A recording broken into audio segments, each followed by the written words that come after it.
Hello दोस्तों, कैसे हो आप दोस्तों। आज आपको बताएंगे हम पीएफ से संबंधित जानकारी। पीएफ का जो इंटरेस्ट है उससे संबंधित जानकारी हम आपको देंगे कि पीएफ का जो इंटरेस्ट है 2024 और 25 का कब तक आपके पीएफ खातों में आएगा। और यहाँ पर दोस्तों आपको एक नई जानकारी यह भी देंगे कि ईपीएस 95 पेंशन धारक है उनके लिए क्या क्या योजना यहाँ पर सरकार के द्वारा की गई थी सीबीटी की मीटिंग के द्वारा, और किस प्रकार से पैसों का जो स्थानांतरण है किया जाएगा, सभी की डिटेल मैं आपको दूंगा। इस वीडियो के अंदर बताऊंगा। ईपीएस 95 पेंशन धारकों के लिए भी ये जरूरी जानकारी है और पीएफ धारकों के लिए भी जरूरी जानकारी है। 237वीं बैठक जो हुई है केंद्रीय न्याय बोर्ड के अंदर, उसके अंदर सीबीटी की जो मीटिंग हुई है उसके अंदर पीएफ का कितना इंटरेस्ट रखा गया है और कब तक ये आपके पीएफ पासबुक के अंदर नजर आने लग जाएगा। तो दोस्तों वीडियो के अंदर पूरी जानकारी दूंगा ईपीएस 95 पेंशन से संबंधित और पीएफ से संबंधित जो आपका इंटरेस्ट है। तो दोस्तों वीडियो के अंदर पूरा बने रहना। चैनल पर नहीं हो तो चैनल का भी सब्सक्राइब जरूर कर लेना। तो चलिए मैं आपको पूरा जानकारी इसके अंदर दे देता हूं। तो यहाँ से हम आपको एक नया अपडेट दे रहे हैं, आप देख लो। एक न्यूज के अनुसार हम आपको बता रहे हैं। यहाँ पर इसकी मदद से ही हम आपको बताने की कोशिश कर रहे हैं। ईपीएफओ ने 2024-25 के लिए पीएफ जमा पर ब्याज दर 8.25% पर बरकरार रखी है। मतलब कि अब जो ईपीएफओ के जो भी मेंबर्स हैं उनके लिए मनसुख मांडविया जी ने जो बैलेंस जारी किया है वह 8.25% रहेगा। क्या इंटरेस्ट का, पीएफ पर जो इंटरेस्ट लगता है ना उसकी बात यहाँ पर चल रही है। तो मनसुख मांडविया ने कोई ऐसा बदलाव नहीं किया है। मैं आपको बैक के भी डेट के दिखा दूंगा कि बैक की डेट में क्या बदलाव हुए हैं। ठीक है, बैक में कितना कितना इंटरेस्ट मिलता था लेकिन अब क्या है। ठीक है, इसको मैं डिटेल से बताऊंगा। पहले इसकी थोड़ी थ्योरी पढ़ लेते हैं। यहाँ पर आते हैं दोस्तों, देखो। सेवानिवृत्त निधि निकाय ईपीएफओ ने 2024-25 के लिए कर्मचारी भविष्य निधि जमा पर ब्याज दर 8.25% पर बरकरार रखने का फैसला किया है। मतलब कि जो 8.25% है वह प्रतिशत बरकरार का मतलब 23 और 24 में भी यही था। इसको मैं एक चार्ट के द्वारा आपको समझाऊंगा, दिखाऊंगा। ठीक है, यहाँ पर आप पहले तो ये देख लीजिए।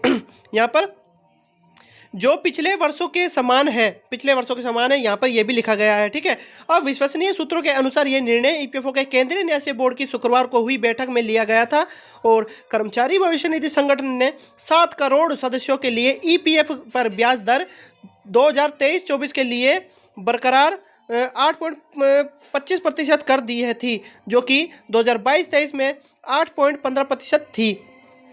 मतलब कि जो इससे पहले की बात चल रही है उसमें 8.22 और 23 में कितनी थी, 8.15%। ठीक है, अब प्रस्ताव पर मंजूरी के लिए वित्त मंत्रालय को भेजा जा चुका है या इसके बाद 2024-25 के लिए ईपीएफ पर ब्याज दर ईपीएफओ सदस्यों के खाते में जमा कर दी जाएगी। मतलब 2024 और 25 का जो ब्याज है, इंटरेस्ट है, उसको आप समझते होंगे।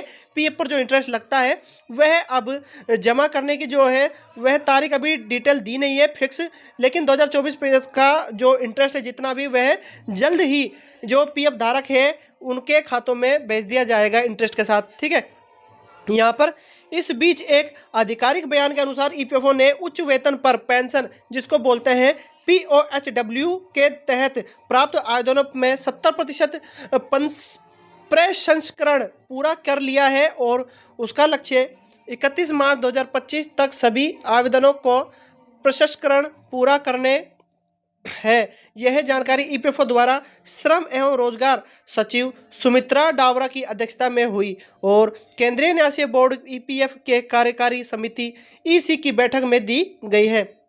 बयान के अनुसार समिति ने ईपीएफओ को निर्देश दिया है कि वह उन सदस्यों के मामलों में तेजी लाए जिन्होंने पहले ही आवश्यक राशि जमा कर दी है, जिसमें बड़े पीएसयू भी शामिल है। और आपको ये भी बता देते हैं कि उच्च वेतन पर पेंशन की जो है उस मुद्दे पर सर्वोच्च न्यायालय के फैसले के अनुसार लागू किया जा रहा है।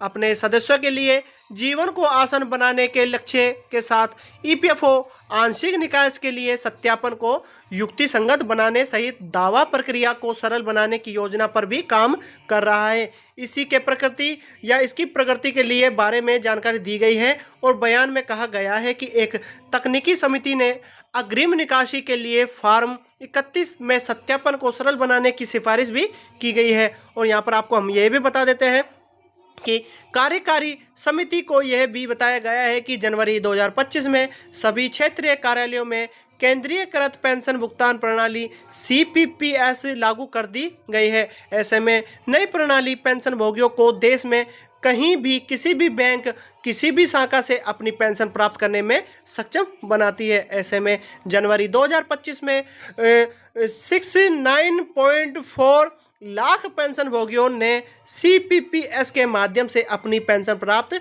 की है। ऐसे में जिससे 99.9% सफलता दर प्राप्त हुई है, मतलब कि उनका जो अनुमानिक है वह एकदम सही हुआ है। यहाँ पर चुनाव आयोग ने समयबद्ध तरीके के आधार पर आधारित भुगतान प्रणाली ABPS में परिवर्तन की आवश्यकता पर बल दिया है, ताकि अधिक सुनिश्चित को कुशल प्रणाली के लिए पेंशन भुगतान सीधे आधार से जुड़े बैंक खातों में जमा कर दी जाए या किया जाए। तो दोस्तों इस प्रकार की ये पुष्टि हुई है, जिसके अंदर जो मनसुख मांडविया जी ने हमारा जो पेंशन पर जो विचार है और यहाँ पर जो उच्च पेंशन पर जो विचार है वह भी समझाया है। और यहाँ पर जो EPF का जो परसेंटेज ब्याज रखा गया है, इंटरेस्ट रखा गया है, वह 8.25% पर बरकरार रखा गया है। मैं आपको एक गूगल से दिखा देता हूँ इसको। देखो दोस्तों, मैंने यहाँ पर PF इंटरेस्ट रेट 2024 और 25 को समझा रहा हूँ, ठीक है, ध्यान देना आप। यहाँ पर इतना ही लिखा है गूगल पर, और यहाँ पर देखो 8.25% अब 2024 और 25 का रहेगा। यहाँ पर पहले आप यहाँ थोड़ा सा इसको समझ लीजिए। साल है जो दिया गया है 2021 और 22, जिसके अंदर 8.10% था पहले, और 2022 और 23 के अंदर 8.15 करा था। फिर 2023 और 24 में 8.25 रखा गया था, जिसको बरकरार यूं ही कर दिया गया है सेम, मतलब कि इसको कंपलसरी रखा है, किसी प्रकार का कोई इसमें परिवर्तन नहीं करा है। और यहाँ पर 2024-25 का भी 8.25% है, ठीक है। 2023-24 और सेम 8.25 था, और 2024-25 का भी सेम रखा गया है। तो दोस्तों इस प्रकार का जो इंटरेस्ट है अब आपका रहने वाला है आपका PF के पैसे पर।